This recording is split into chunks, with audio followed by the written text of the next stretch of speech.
Assalamualaikum warahmatullahi wabarakatuh. Perkenalkan, nama saya Susi Susilawati dari kelas 4 SI 1, mahasiswa STIMIK dan Politeknik LPKY Bandung, jurusan Sistem Informasi. Di sini, saya akan menjelaskan mengenai modul 6 Host Security Lab 8, Auditing System Information Using MS Info 32. Lab ini bertujuan untuk mendemonstrasikan penggunaan MS Info Unity untuk melihat konfigurasi perangkat lunak dan perangkat keras pada sistem Windows tertentu. Yang dibutuhkan ini yaitu virtual machine running Windows 10. Nah, di sini saya sudah menjalankannya. Langkah pertama, setelah kita buka Windows 10, kita tekan Windows R secara bersamaan di keyboard. Nah, kita ketik MS Info 32 lalu tekan OK. Nah, jendela sistem informasinya sudah muncul, maka kita dapat melihat ringkasan sistem di mana kita dapat melihat hardware resource, komponen, software environment-nya. Nah, langkah berikutnya kita double klik saja hardware resource. Nah, di sini terdapat ada beberapa, kita klik saja yang konflik atau sharing. Nah, maksud dari konflik atau sharing ini, kita dapat melihat perangkat yang berbagi sumber dari daya yang sama. Lalu kita klik yang DMA atau Direct Memory Access. Dalam DMA ini, data ditransfer langsung dari memori ke perangkat keras tanpa melibatkan CPU. Di sini kita akan melihat statusnya OK.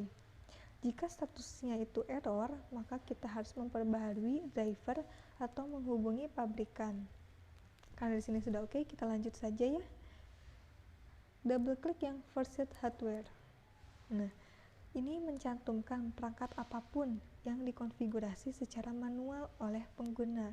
Biasanya, daftar pengguna ini adalah perangkat plug and play. Sub berikutnya kita klik yang I atau O atau Input Output.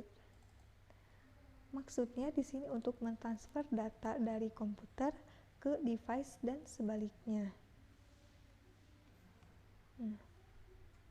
Selanjutnya kita klik yang IRQS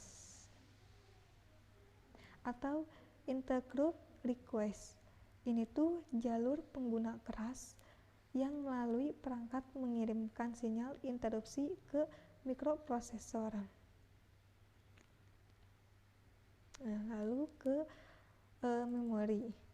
Ini mengeksplorasi perangkat memori yang digunakan oleh sistem. Nah, langkah selanjutnya kita klik yang komponen. Nah, kan tadi sudah bagian hardware-nya, sekarang kita bagian yang komponen. Yang pertama kita klik yang multimedia. Nah, di sini ada bagian CD-ROM. Nah, klik saja yang CD-ROM. Hasilnya akan seperti ini.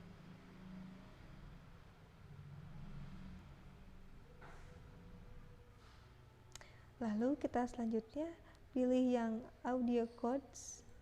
Nah, tampilan pun akan seperti ini.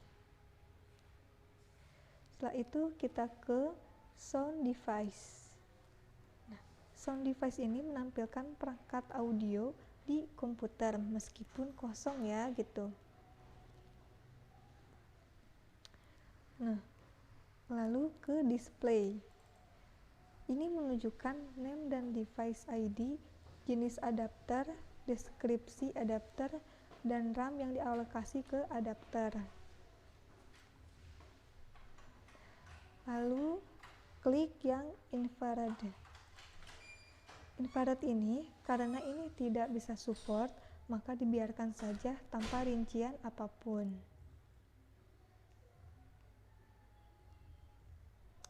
Nah, selanjutnya kita klik yang bagian input.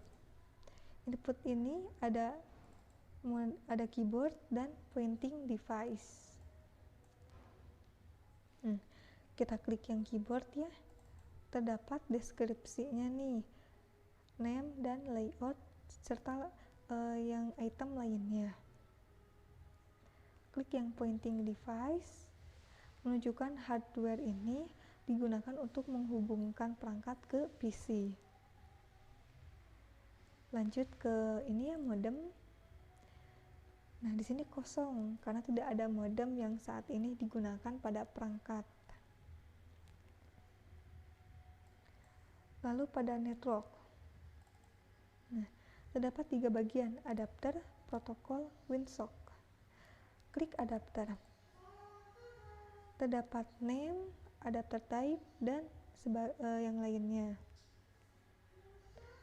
Klik protokol.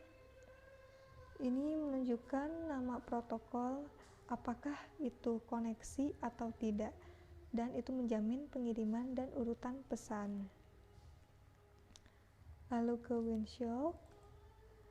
Nah, ini merupakan antarmuka dukungan pemrograman untuk menangani permintaan input atau outputnya.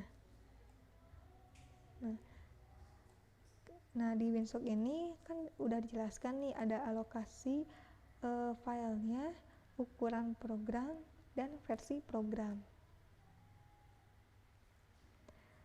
Lanjut ke subbagian port. Pada subbagian port ini ada serial dan paralel.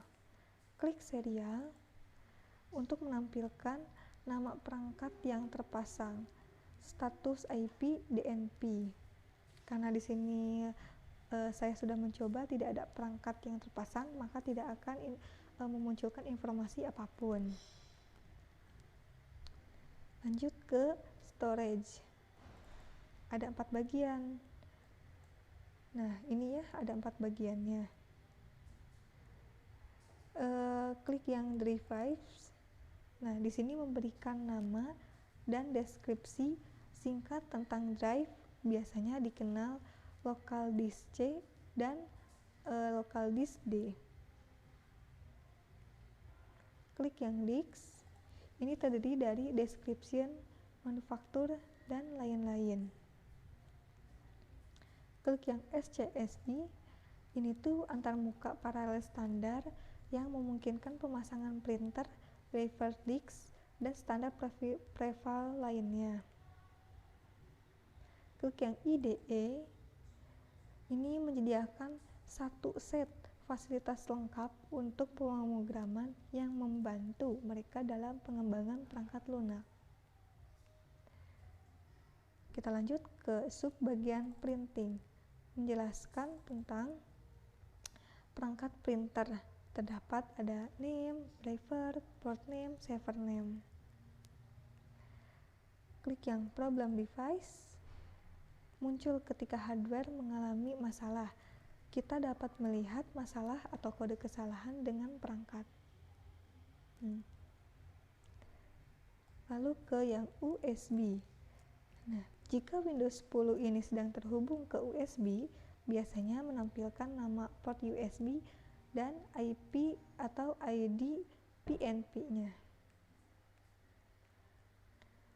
Lanjut ke software environment. Nah, terdapat beberapa kategori ya. Ini banyak sekali. Kita klik yang system driver. Nah, system driver ini terdapat name, description, dan lain-lain. Klik yang environment variable. Nah, variabel ini memiliki efek yang sangat besar dan bagaimana suatu proses berperilaku di komputer. Klik yang print job. Nah, ini menjelaskan nama dokumen, ukuran, owner, dan lain-lain. Klik yang network connection. Ini biasanya menunjukkan perangkat network yang terpasang ke jaringan. Klik yang running task. Nah, ini terdapat name, path, dan lain-lain. Setelah itu kita ke loaded modules. Nah, ini menunjukkan nama versi dan ukuran modul. Lanjut ke klik service, menunjukkan display name, status running atau stop, dan lainnya. Klik yang program groups, menampilkan berbagai item menu awal yang dikelompokkan dalam program. Nah, lanjut ke startup program. Ini menunjukkan daftar program yang mulai otomatis saat pengguna sistem dimulai. Lanjut ke ULE registrasi. Ini tuh menampilkan informasi tentang komponen dan server mereka yang terdaftar sebagai program. Klik yang window error. Nah, di sini terjadi ini ya, loading, masih refreshing system information. Nah, setelah itu jika kita akan menyimpan status MS Info saat ini, nah yang akan nanti diaudit di masa depan, nah kita akan melakukan penyimpanan ya. Pada Windows Error Reporting-nya kita pilih file, lalu export. Arahkan ke disk PC download. Nah, berikan nama audit file. Setelah itu kita klik save.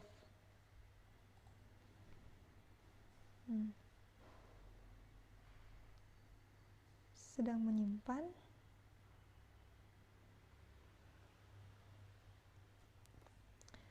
Setelah itu jika ini sudah tersimpan, kita bisa lihat ya di dokumennya akan muncul yang setelah tadi kita simpan.